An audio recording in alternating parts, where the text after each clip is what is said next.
നമസ്കാരം, എല്ലാവർക്കും ടെമ്പിൾ യൂണിറ്റിലേക്ക് സ്വാഗതം. ഇന്ന് നമ്മുടെ കൂടെയുള്ളത് കരിപ്പുരയിലത്തിലെ അനന്തൻ നമ്പൂതിരി. അദ്ദേഹം അമ്മച്ചി വീട്ട് ക്ഷേത്രത്തിലെ മേൽശാന്തിയുമാണ്. അദ്ദേഹത്തെ നമുക്ക് സ്വാഗതം ചെയ്യാം. നമസ്കാരം തിരുമേനി. നമസ്കാരം. അമ്മച്ചി വീട് അമ്പലത്തിലെ മേൽശാന്തിയാണല്ലോ, അപ്പൊ അവിടെ ബഗ്ലാമുഖിയുടെ സാന്നിധ്യം ഉണ്ടെന്ന് പറയപ്പെടുന്നുണ്ട്. എന്താണത്? അതിനെ കുറിച്ച് പറയാം. അമ്മച്ചിയുടെ അമ്പലത്തിൽ ഒരുപാട് പ്രത്യേകതകളുണ്ട്.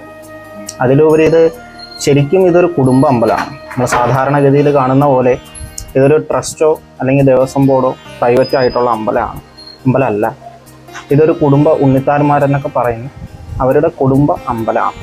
അപ്പോൾ ഒരുപാട് പ്രത്യേകതകളും ഒരുപാട് ഗുഹ്യമായിട്ടും ഗോപ്യമായിട്ടുള്ള ഒരുപാട് പ്രത്യേകതകളും ഒരുപാട് കാര്യങ്ങൾ അമ്മച്ചി വീട്ടിലുണ്ട്. എല്ലാം നമുക്ക് പുറത്തു പറയാൻ പറ്റാത്ത ഒരുപാട് കാര്യങ്ങളുണ്ട്. എന്നിരുന്നാലും ഇപ്പം ചോദിച്ചിട്ട് പറയുകയാണെങ്കിൽ അമ്മച്ചിയുടെ അമ്പലത്തിൽ, അതായത് പണ്ട് അവരുടെ ഒരുപാട് കാര്യങ്ങളുണ്ട്.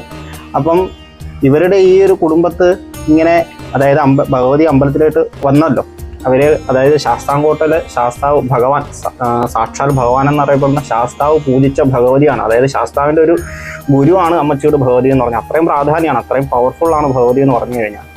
അപ്പം അങ്ങനെ ഇവിടേക്ക് വരികയും ഇവിടെ അപ്പം ഒരുപാട് കഥകൾ പറയുന്നുണ്ട്, ഒരുപാട് ഐതിഹ്യങ്ങളുണ്ട്. എന്നിരുന്നാലും എനിക്കറിയാവുന്നുള്ളതും എന്നാൽ പുറത്തധികം പറയാൻ പറ്റാത്തതുമായിട്ടുള്ള ഒരുപാട് കാര്യങ്ങളുണ്ട്. എന്നിരുന്നാലും പറയാം.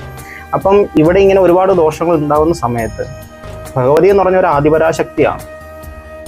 അപ്പം അവിടെ ഈ ഒരു പ്രശ്നങ്ങളൊക്കെ ഉണ്ടാകുന്ന സമയത്ത് ഒരു ഹോമം കഴിക്കുകയുണ്ടായി. അപ്പോൾ ഈ ഹോമം കഴിച്ചപ്പോൾ ഒരുപാട് അനർത്ഥങ്ങളും ദുഷ്ടശക്തികളുടെയൊക്കെ ഒരുപാട് പ്രശ്നങ്ങളും കാര്യങ്ങളൊക്കെ ഉണ്ടായി. അപ്പോൾ ആദിപരാശക്തിയാണല്ലോ, അപ്പോൾ ഏത് രൂപവും സ്വീകരിക്കാനുള്ള ഒരു കഴിവ് ആദിപരാശക്തിക്ക് ഉണ്ട്. അപ്പം അവിടെ ഭഗവതി ബഗളാമുഖി അവതാരത്തിൽ അവതരിച്ചു എന്നാണ് പറയുന്നത്. അങ്ങനെ ഒരു ഐതിഹ്യം ഉണ്ട്. അപ്പം അതിൻ്റെ അടിസ്ഥാനത്തിലാണ് ഭഗവതിക്ക് അവിടെ ഇത്രയും വലിയൊരു പ്രാധാന്യം കൊടുക്കാൻ കാരണം ഉണ്ടായത്. അപ്പം കേരളത്തിൽ എനിക്ക് തോന്നുന്നു, എൻ്റെ അറിവിൽ നോക്കുകയാണെങ്കിൽ പ്രധാനമായിട്ടും ബഗളാമുഖി ഇപ്പം ഭയങ്കരമായിട്ടും അത്രയും പവർഫുള്ളായിട്ടും ചെയ്തു വരുന്ന ഒരേ ഒരു അമ്പലം ഈ കൊല്ലം അമ്മച്ചിയുടെ മൂർത്തി ക്ഷേത്രമാണ്. ഒരുപാട് ഭക്തജനങ്ങളാണ്, ദൂരം നിന്നാണ് അധികവും ആൾക്കാർ ഇങ്ങടേക്ക് വരുന്നത് ഈ ബഗളാമുഖി അർച്ചന കഴിപ്പിക്കാൻ വേണ്ടി മാത്രം.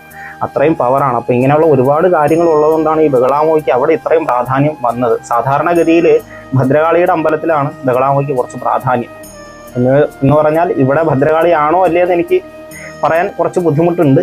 വേറൊന്നും കൊണ്ടല്ല, ഒരുപാട് ഗോപ്യമായിട്ടുള്ള കാര്യങ്ങൾ ഉള്ളതുകൊണ്ടാണ്. എന്നിരുന്നാൽ ഇവിടത്തെ ഒരു പ്രാധാന്യം എന്ന് പറഞ്ഞാൽ ഇതാണ്. ഇങ്ങനെ ഒരു അവതാരം അവതരിച്ചതുകൊണ്ട് തന്നെ ബഗളാമുഖിക്ക് അപ്പോൾ മുതലേ അത്ര പ്രാധാന്യമായിട്ട് കൊടുത്തു വന്നതാണ്.